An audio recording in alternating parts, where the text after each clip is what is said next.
Greetings, Panthers. We're back. It's Dr. Augustine again. We're going to look at the third of the three simple gas laws, and this one is called Avogadro's law. Yes, same Avogadro as Avogadro's number, and this is in recognition of his work. Now, the first two laws, I would argue, are pretty intuitive. In fact, you've actually done those experiments, even though your name is not on them. So Boyle's law, remember, if you crush a balloon with your hands, you apply more pressure, the volume will get smaller. So we said that I'll just write this down. Boyle's law, we said the volume is inversely proportional to the pressure. Charles's law, we said the volume is directly proportional to the temperature. And now we deal with Avogadro's law. This one I do not think is an obvious result. It's actually a pretty cool result, but I do not think it's an obvious result. And this is the relationship between volume and number of moles of gas.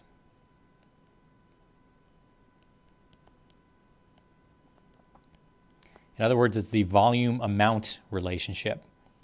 And here's an example. I'm going to write down some things. Let's pretend I have three balloons, and let's pretend one of them is helium, one of them is nitrogen, and one of them is CO2. And in fact, it could be any gas. I just made three up here as I was talking. And so I could have picked any arbitrary gas that I wanted to. And let's pretend that there is 1 atmosphere of pressure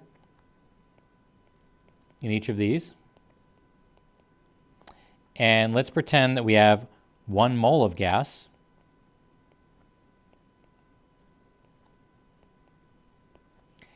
And let's pretend that it was 0 degrees C when I did this experiment.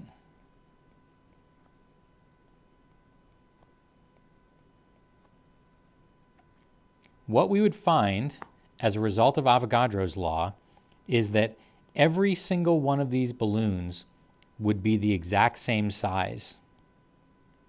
The volume would be equal. And in fact, it does not matter what gas I picked. I could have picked anything that's gaseous. If I had the same number of moles under the same temperature and pressure conditions, I would end up with the exact same volume. All right, so that is an important result. So this one is the volume is directly proportional to the number of moles.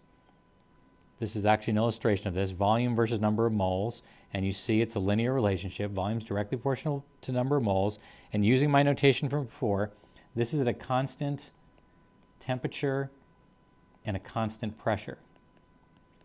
So as long as I don't change the temperature and pressure, the volume is going to scale linearly with the number of moles. All right, so here's the weird result.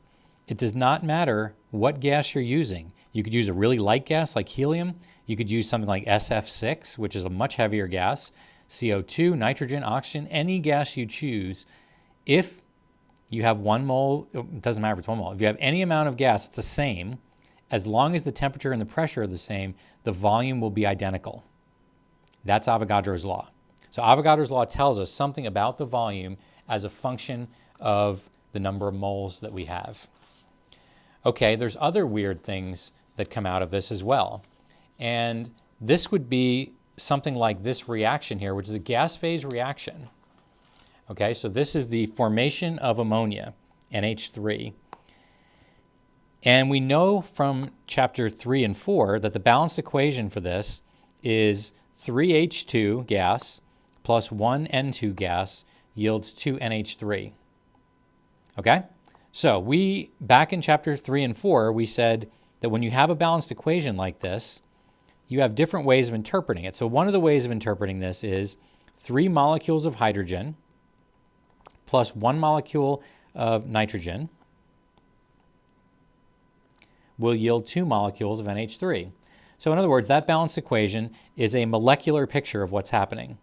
3 hydrogen molecules plus 1 nitrogen molecule yields 2 ammonia molecules. Okay, hopefully you already understand that.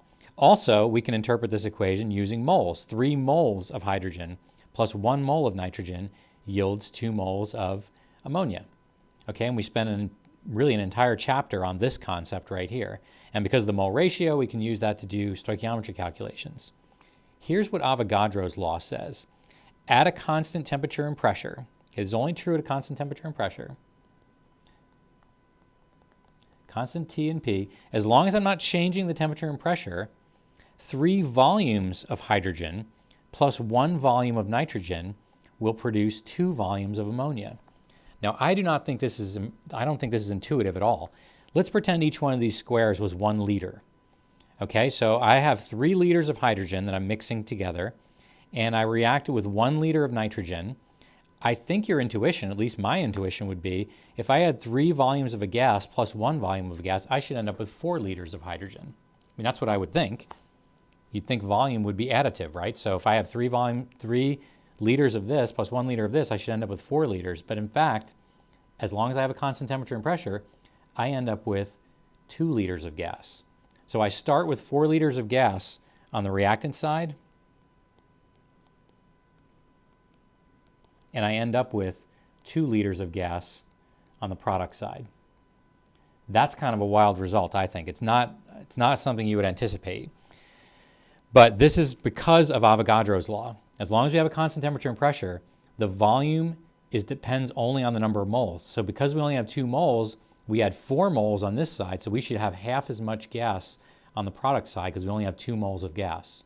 Okay, that's what this curve is telling us, and that's what this illustration was showing us.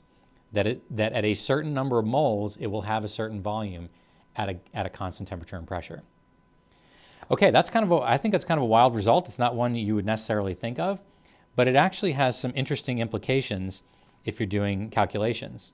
So once we figure out we have a constant temperature and pressure, we can actually shortcut my reaction a little bit. So if I know, for instance, that I have 20 liters of gas, 20 liters of NH3 produced,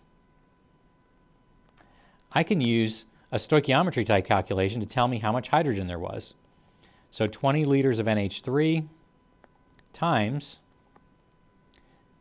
3 liters of H2 for every 2 liters of NH3. Those guys will cancel out, and we will find out that I actually have 30 liters of hydrogen. Okay? So I can use this as sort of a shorthand way. If I have a gas phase reaction and I know the temperature and pressure are not changing, I can use this as a shorthand way of doing stoichiometry problems. This might come really handy in a test where you don't want to have to go through and find the molar masses, and as you'll find out in a few minutes, use the ideal gas equation or something.